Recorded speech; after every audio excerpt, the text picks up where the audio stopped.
እኛ ምን እናምናለን የሚለውን ነገር እንየው። ኦኬ፣ ከመቤታችን ጋር በተያዘ ምን እንደሚያምኑ እንግዲህ አሁን ሊናገሩ ነው። በጽሁፍ ደረጃ ነው ይዘው መጥተው እያነበቡ ያሉት። ወደ 12 ነጥቦችን ነው እንግዲህ መሰለኝ ያስቀመጡት። እያንዳንዱ የሚናገሯቸው ነገር እየሰማችሁ እና መሀል እኔ ሪፍሌክሽን እሰጣለሁ። በደንብ አድርጋችሁ ስሙ።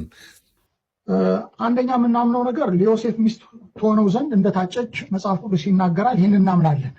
ሁለተኛ ካህኑ ዘካርያስና ባለቤቱ ኤልሳቤጥ የማርያም የስጋ ዘመዶች እንደሆኑ መጽሐፍ ቅዱስ ይናገራል። ዘመዶቿ እንደነበሩ ይህንም እናምናለን።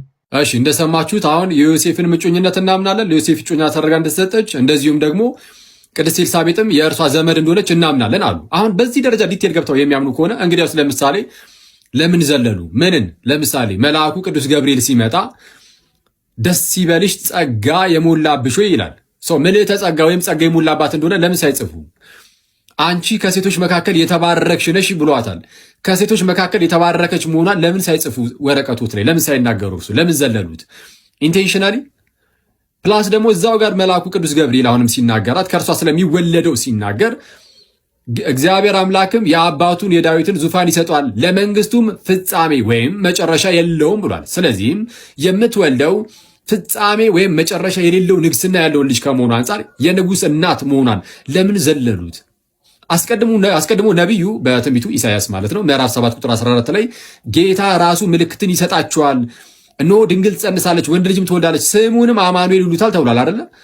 እንግዲያውስ የሚወለደው አማኑኤል ከሆነ አማኑኤል ማለት ደግሞ ማቴዎስ ወንጌል ምዕራፍ 1 ቁጥር 23 ላይ እንደተተረጎመው በመልአኩ እግዚአብሔር ከእኛ ጋር ማለት ነው። አማኑኤል አምላክ ከሆነ ጌታ ከሆነ አማኑኤልን ከወለደችው እንግዲያውስ የጌታ እናት የእግዚአብሔር እናት ናት። የእግዚአብሔር እናት ወይም የአምላክ እናት የጌታ እናት መሆኗን ለምን ዘለሉት?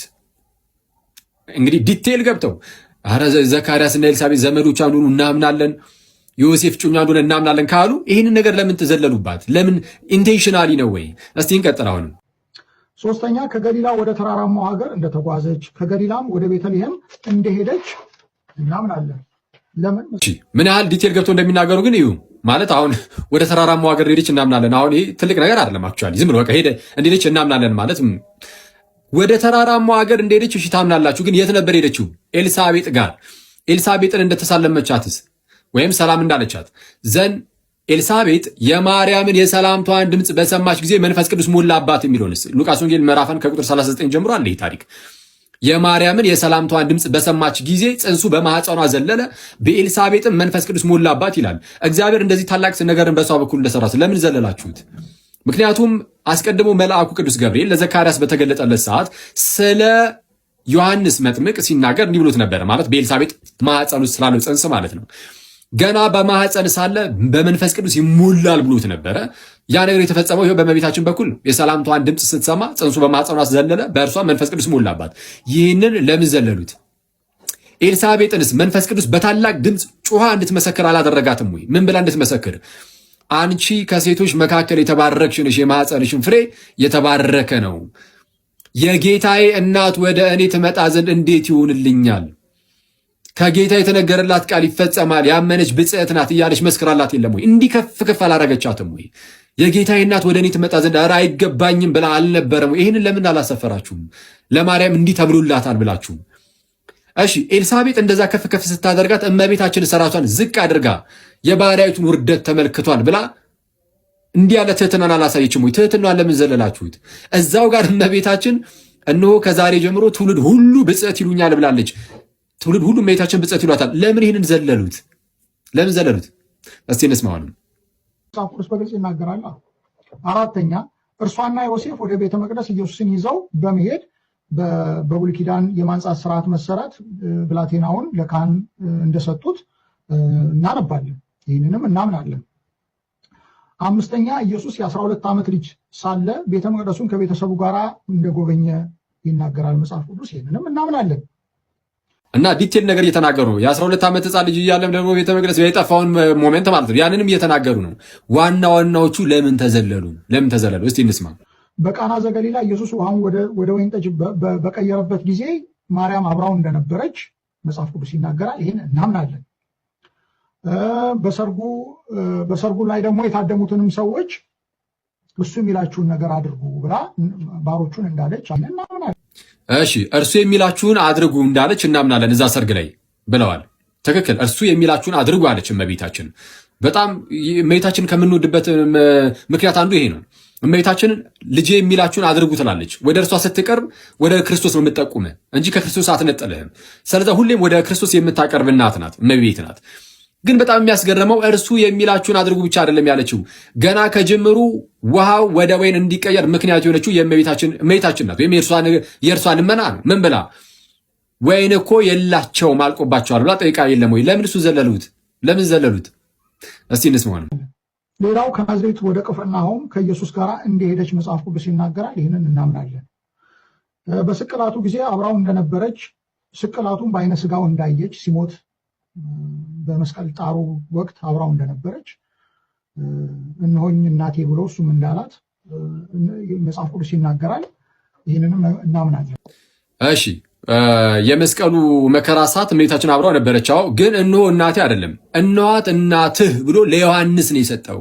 ዮሐንስንም ደግሞ እነሆ ልጅሽ ብሎ ነው የሰጣት። እዛው መስቀል ላይ ሆኖ ኢማጅን፣ መስቀል ላይ ሆኖ እጆቹን ዘርግቶ እየተሰቃየ ባለበት ሰዓት ላይ እነኋት እናትህ ብሎ ሰጠው ለዮሐንስ። ዮሐንስም ለእርሷ እነሆ ልጅሽ ብሎ ሰጣት። ለምን ይህንን አልተናገሩም? ይልቁንም ያልተጻፈውን እነሆ እናትህ ብሏል።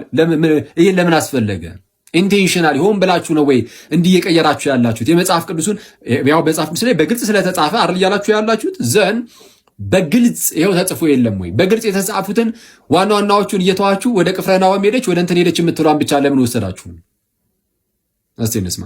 በሐዋርያት ሥራ ምዕራፍ 1 ላይ ደግሞ ማርያም ከመጀመሪያዎቹ የጌታ ደቀ መዛሙርት ጋር ታመልከው እንደነበረ በመጽሐፍ ቅዱሳችን ውስጥ ስሟ ተጠቅሷል። ይህንንም እናምናለን።